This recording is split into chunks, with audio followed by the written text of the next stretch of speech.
నెల్లిమర్లకు సంబంధించి ఎమ్మెల్యే అక్కడ జనసేన మాధవి, అక్కడ తెలుగుదేశం వాళ్ళకి ఆమెకి మధ్యన విభేదం మళ్ళీ తాజాగా మండల పరిషత్ దగ్గర జరుపుకొచ్చింది. అదే సందర్భంలో కొత్తపల్లి సుబ్బారాయుడు వెళ్ళినప్పుడు ఆదోని దగ్గర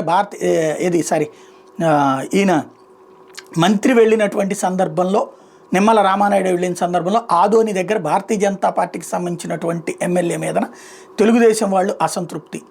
నాగబాబు వెళ్ళినప్పుడు తెలుగుదేశం వాళ్ళు అక్కడ అసంతృప్తి. ఇక్కడ కూటమిలో విభేదాలు వస్తున్నాయి. ఇది కింద చిన్న చిన్న ఇష్యూస్ లేని పట్టించుకోకుండా వదిలేస్తున్నారు. నిప్పు ఒక పెద్ద అడవిని తగలబెట్టేటప్పుడు మొదట చిన్నదిగానే అంటుకుంటుంది. అది పెరిగి పెద్దదై అడవిని దహిస్తుంది, కొండని దహిస్తుంది. గ్రహించాల్సింది సమన్వయ కమిటీలు ఏమైనా నిద్రపోతున్నాయా? నియోజకవర్గానికి సమన్వయ కమిటీ అన్నారు కదా, ప్రాంతాల వారి సమన్వయ కమిటీలు అన్నారు కదా, రాష్ట్ర స్థాయి సమన్వయ కమిటీలు అన్నారు కదా. అసలు ఎప్పుడన్నా ఇష్యూస్ పరిష్కరిస్తున్నారా? తెలుగుదేశం నాయకులకి అందరికీ కూడా జనసేన ఉన్న చోట్లను డామినేట్ చేయాలనుకుంటున్నారు, బీజేపీ గెలిచిన చోట్ల డామినేట్ చేయాలనుకుంటున్నారు. అదే సందర్భంలో తెలుగుదేశం ఎమ్మెల్యేలు ఉన్న చోట్లేమో డామినేషన్ తెలుగుదేశాందే ఉండాలని కోరుకుంటున్నారు.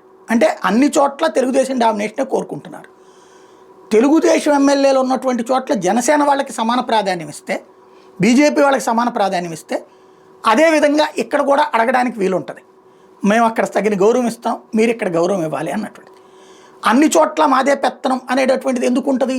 మా వల్లనే జనసేన గెలిచింది, మా వల్లనే బీజేపీ గెలిచిందని తెలుగుదేశం నాయకుడికి సహజంగా ఉండేటటువంటి ఫీలింగ్. మా వల్ల కాకపోతే వీళ్ళ వల్ల ఏమవుతుంది అన్నటువంటి. అదే సమయంలో జనసేన వాళ్ళకి ఏం ఫీలింగ్ ఉంటుంది? మేము లేకపోతే వీళ్ళు ఎక్కడ అన్నటువంటి. బీజేపీ వాళ్ళకి మాత్రం ఇట్లాంటి ఫీలింగ్స్ ఏమీ లేవు. వాళ్ళకి ఈ రాజకీయం బాగా తెలుసు కాబట్టి వాళ్ళు సైలెంట్గా ఉంటారు. ఇక్కడ నడుస్తుంది. అయితే ఇక్కడ సమన్వయం అన్నటువంటిది కార్యకర్తల మధ్యన ఉండాలా, నాయకుల మధ్యన ఉండాలి. ప్రతి నియోజకవర్గంలో కూడా తెలుగుదేశం ఎమ్మెల్యే ఉంటే ఎమ్మెల్యే, జనసేన ఎమ్మెల్యే ఉంటే ఎమ్మెల్యే, బీజేపీ ఎమ్మెల్యే ఉంటే ఎమ్మెల్యే, అక్కడ ఆ స్థాయి అవతల పార్టీలో ఉన్నటువంటి నాయకులు సమన్వయం చేసుకుంటూ వెళ్ళాల్సినటువంటి అవసరం ఉంది. పెత్తనాలు చేసుకుంటూ పోతే ఇదేమవుతుందంటే, ఇలాగే వదిలేస్తే క్రమక్రమంగా ముదిరిపాకని బట్టి రేపు పొద్దున మన సత్తా ఏంటో తెలియడం కోసం జగన్ని ఓడిద్దామని సొంత కార్యకర్తలు అనుకున్నట్టే రేపు పొద్దున ఈ కూటమిలో వాళ్ళు అనుకుంటే ప్రమాదం.